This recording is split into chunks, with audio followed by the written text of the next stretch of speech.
Hello, everyone, and welcome to the Baxter Student Ambassador webinars. Today I'm here with Seyar Jawid of Mohawk College. And Seyar, are you there? Yeah, I am. Great. Okay, I can hear you loud and clear.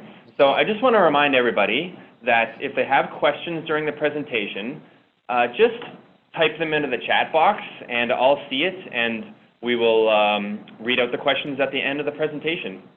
Okay, so over to you, Seyar. You can start whenever you're ready. Just hit Okay. share screen and you're good to go. Thank you.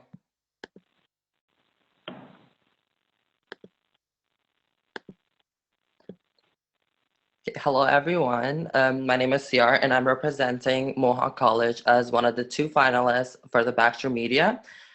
So as my options that I had four, I picked Rwanda. It's quite unique and beautiful, and I'll be telling you about it and how to sell this beautiful destination.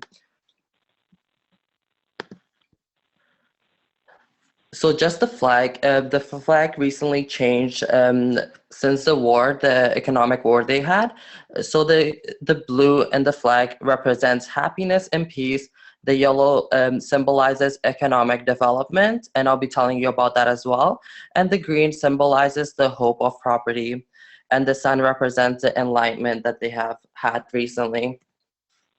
So a little about myself, where I've traveled and where I've lived in. I was born in Kabul, Afghanistan.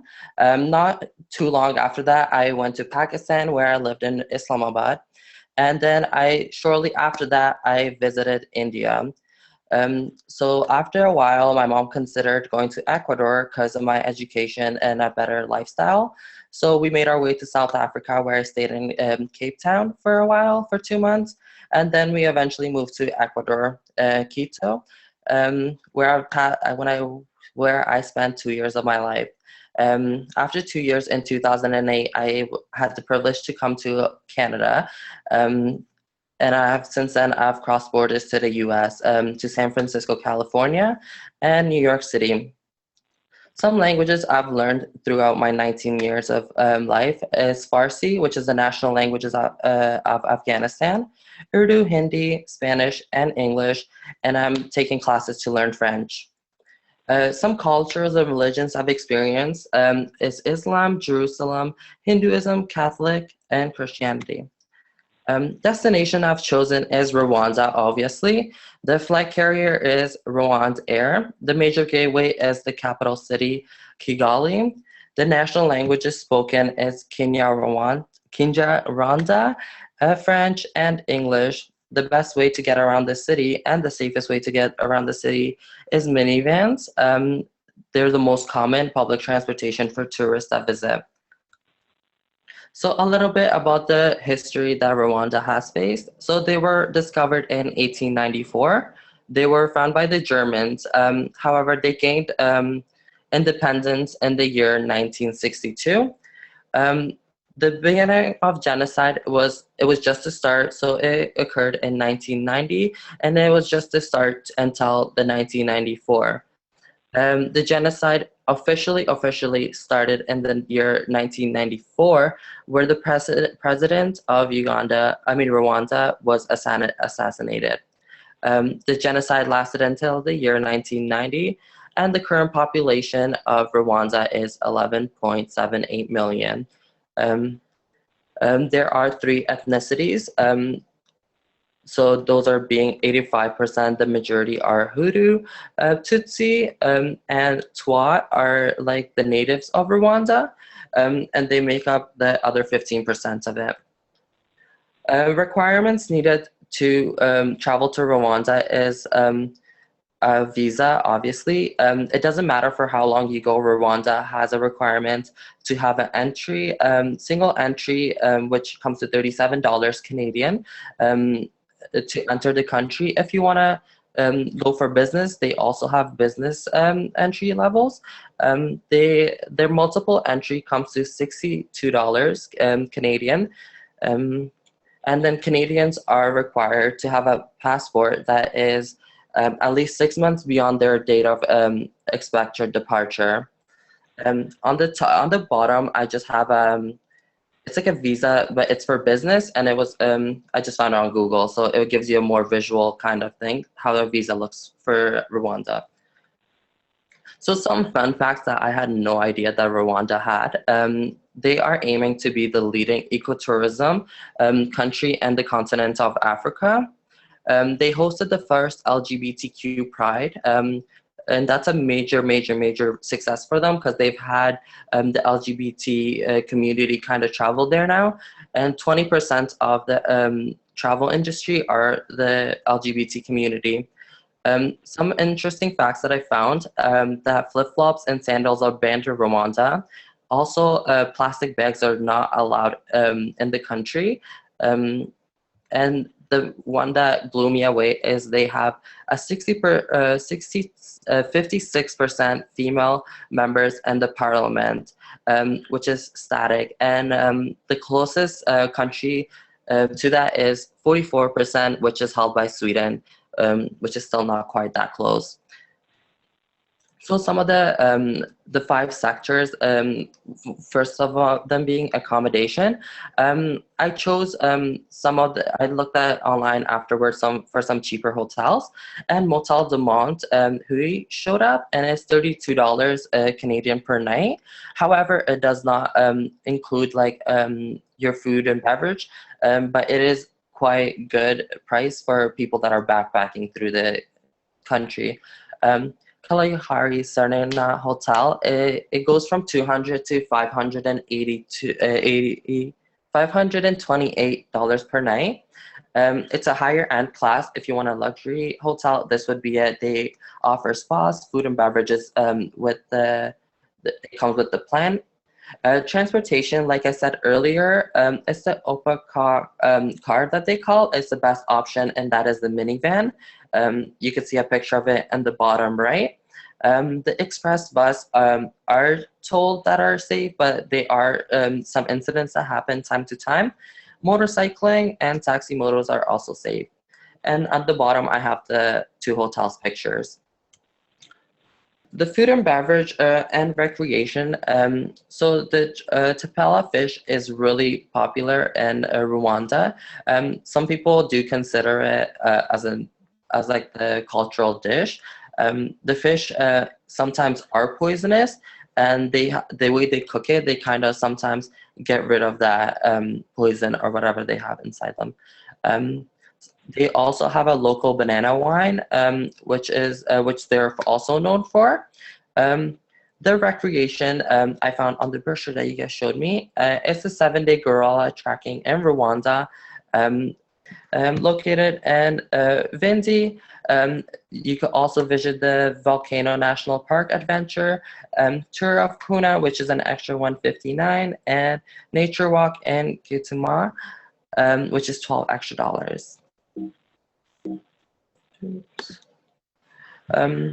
So some of the travel tips are that I would give to a potential traveler to this destination is to not take pictures near any government buildings. There have been incidents in close neighboring countries such as Nigeria that have dealt with Boko Haram, which is an Islamic state that have banned women from going to school and stuff.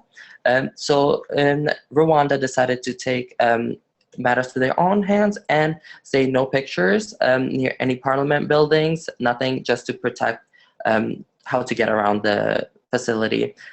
Plastic bags are banned in Rwanda, so you cannot, even if you bring it at the airport, they will take it away.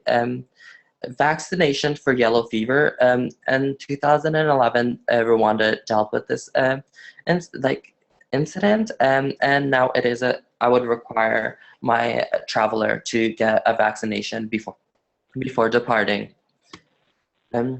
So before departing, I would also introduce them to Manulife, which dates all the way back to 1887. It's a $5 worth coverage in any injury, death, and crash. #1 insurance company, well known around the world. And the one I've chosen for this particular scenario, it covers up to everything. It's like a life insurance, and it comes to $39.89, which I round up to $90. High and low seasons. Rwanda does have two rainy seasons, and that's being February, March, April, the first one, and October, November, and December being the second one. The temperatures are usually high.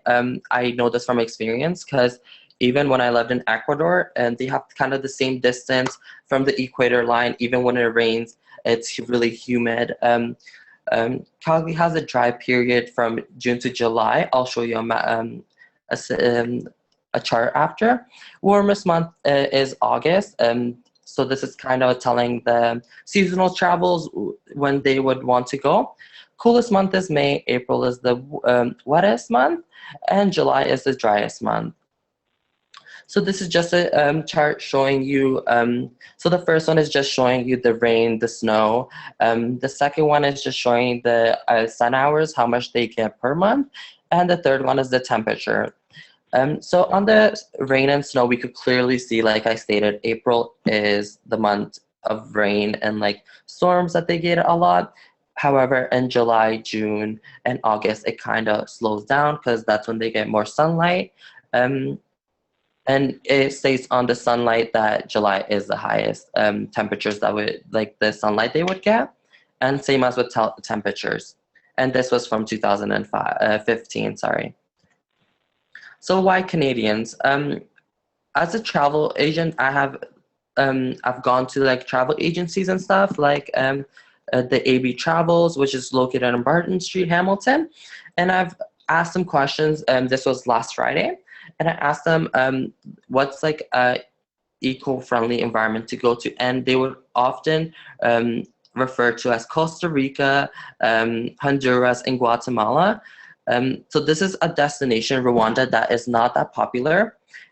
They're kind of in a Cuba situation where they're not filled with hotels, McDonald's every 5 minutes away from each other. They're completely new, and they're just expanding their travel industry. Um, at the bottom, I just have a little documentary that this is the reason I basically did this. I chose the country. It's about how the country of Rwanda helps save and bring in mountain gorillas from neighboring countries that are suffering from war and disasters. Um, what sets Rwanda apart from others? Like I stated, it's fresh, not filled with hotels yet. You could experience the culture, the food, and the dollar there is really cheap, like low compared to us. So $1 Canadian would equal to 584 and 60 cents Rwandan franc. Um, Two-thirds of the gorillas in Africa are located in Rwanda at the moment. So this is a chart I found online. In 1988, it just shows you scenarios that worldwide, how much people usually spent a year, so during those years, and traveling to eco-friendly environments like Costa Rica, Honduras. So experience nature is a main thing. So they almost spent 93 to 3 billion on natural tourists. So this is a huge factor that has obviously grown, and it's probably like in the hundreds or way past the 500 billions probably by now. How can travel agents sell this destination? I believe that firsthand experience is the major. It sells itself if you have like experience traveling to that destination. So like the other day, I sold a ticket to Mumbai. I sold the destination because I was there and I told them where they could experience the best places and where to stay. So when you have that experience, the destination will sell itself. Um, and Africa, I mean, in Africa, Rwanda is rated to be almost the first safest country. They have high police monitoring and extremely nice to.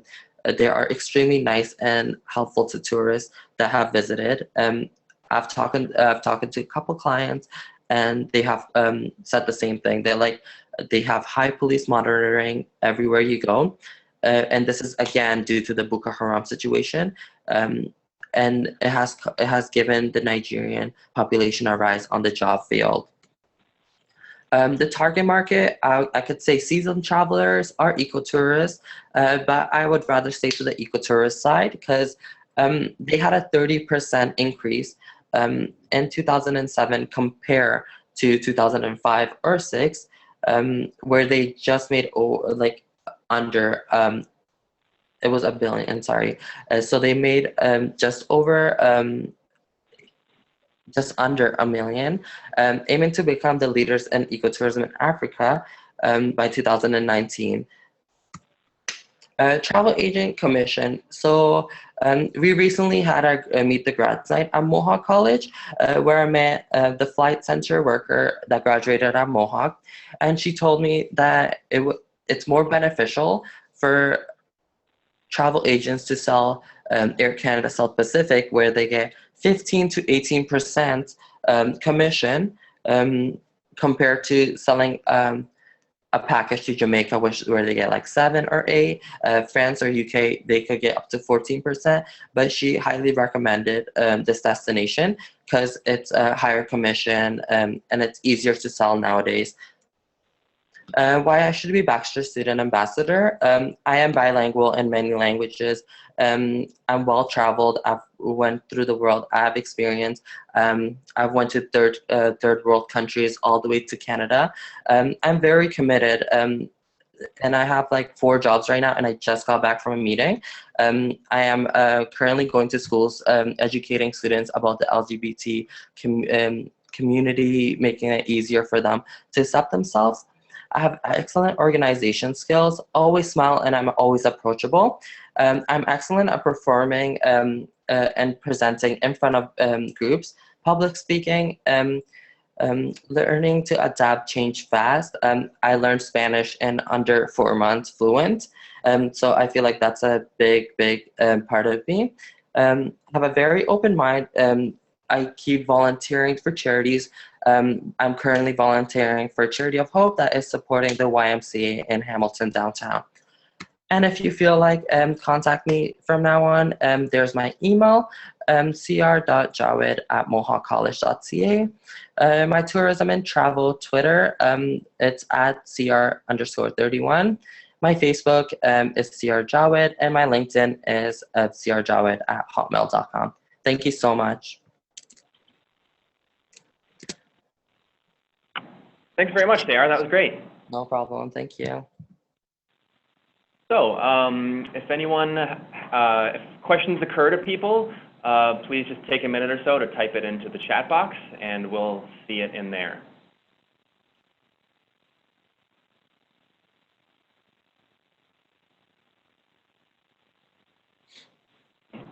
Yeah, one of our editors, Ian, has a question. Sure. Hi, Seyar. I enjoyed your presentation. I'm still wondering where you dug up some of these facts, such as the fact that flip-flops are banned in Rwanda. I'm trying to wonder why they would have done that. You know, by the way?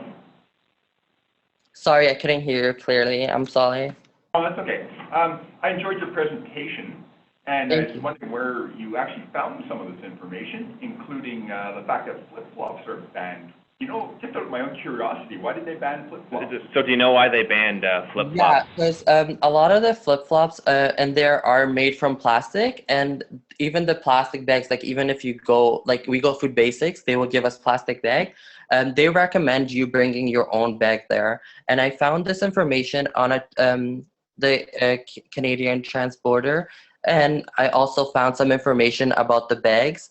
I Googled fun facts about Rwanda, and the top 10, it was number 1 listed, and it was like, do not bring plastic bags, try carrying like shampoos even.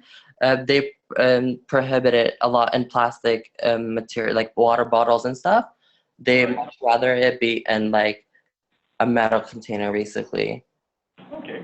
Now, a lot of, as you know, Rwanda went through a terrible spell, I guess it was about 20 years ago.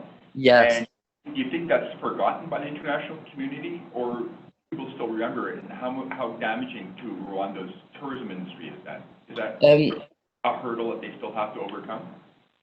At that time, they like the 30% increase speaks for itself because they have gone out there, like they're targeting right now. I read an article about how they're targeting the Asian market because of the gorillas. The Asian countries are really like, because they're an endangered animal, so the Asian continent is really interested to travel to Rwanda to see the gorillas and stuff like that. So that's their main source of travel. That's how they attract people.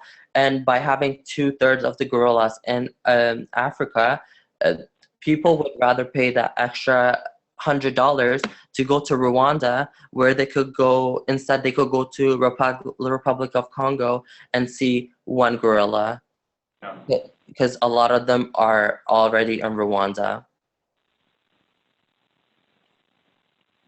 Yeah, thank you, Seyar. And a question that popped up in the chat box is, what is the flight route from Canada? So with Air Canada, they usually stop in Frankfurt. A lot of the flights did stop at Frankfurt, and there was some with South African Airlines, and it was from Toronto to Cape Town, and there was also to Turkey, to Istanbul, and then it went direct to Rwanda, the capital. Thanks. And a question that you touched on this a little bit earlier about the Rwanda government, but would you say the Rwanda government is more progressive or less progressive than that of neighboring African countries? They are neighboring, but they're more protective now because they know like Nigeria is going through something, and that has affected their tourism industry. Because a lot of tourists don't want to go there, obviously, because the Boko Haram situation, the women getting treated like they're not worthy as much. Where in Rwanda you see hope for women, because 56% of like the parliament is women, and a lot of women are getting jobs, education, where in neighboring countries they don't value that as much. They consider women to stay home and do nothing, where in Rwanda, even when they go to like South Africa, they had a meeting there about like how to bring tourists in, and this was 2 months ago. And then I watched a video how like a lot of the women weren't respected in the parliament when they visit other countries, but in Rwanda they're considered like, because I read an article about why women get treated so well. So the Tutsis consider women as goddess, so women have a really high value for them. That's great. Thank you. Just out of curiosity, Seyar, did I pronounce I think I mispronounced your name there. Seyar, sorry. Yes, yeah. Yeah, apologies there. It's okay. I found Rwanda kind of an interesting choice. It's a non-mainstream choice. Are you a particular third world traveler? Or? Yeah, I am. This year on the summer, I've just booked my tickets. I'm going to Thailand and Cambodia. We're officially going to Bangkok. We're going for a month, and then we decided to just go for a road trip to Cambodia. It's just one of my life goals to travel. I know I'm like, as much as I want to travel to each continent, like each country in the world, it's kind of hard. So I set a goal for myself. So by the age 25, I want to travel to each continent, and take pictures with major, like the Taj Mahal that I already have. I want to go to the Paris Towers. So it's like some stuff that my mom was also a radio. She was a broadcaster in Afghanistan. So that's how we kind of got around. So I was traveling from very young age. Even when she was going broadcasting on TV, I was in her arm, because they allowed that. How long did you live in Quito for? Sorry, How long did you live in Quito for? In Quito, I lived for 2 years. I lived in Soldos, which is just in the north of Quito, so sort of the north of downtown, kind of. And I also lived in Guayaquil, which is another city near Quito. I was in Guayaquil a couple of weeks ago. Oh my God. Final question for you. Of course. Okay, sidetracked here. Do you ever go back to Afghanistan? Or is it too unstable for at this time for you?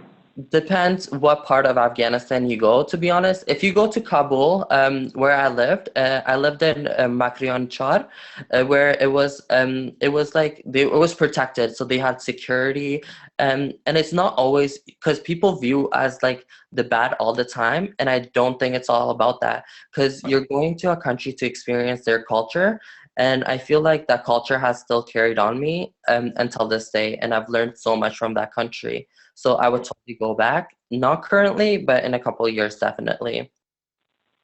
Okay, all right, thank you very much. Thank you Great so much, presentation. guys. Yeah, thanks so much for taking the time to speak with us today, and No thanks for your great presentation. Thank you. Have a great day, guys. Thank you so much. Yeah, on behalf of Baxter Travel Media, I'd like to thank everyone for attending and for listening today.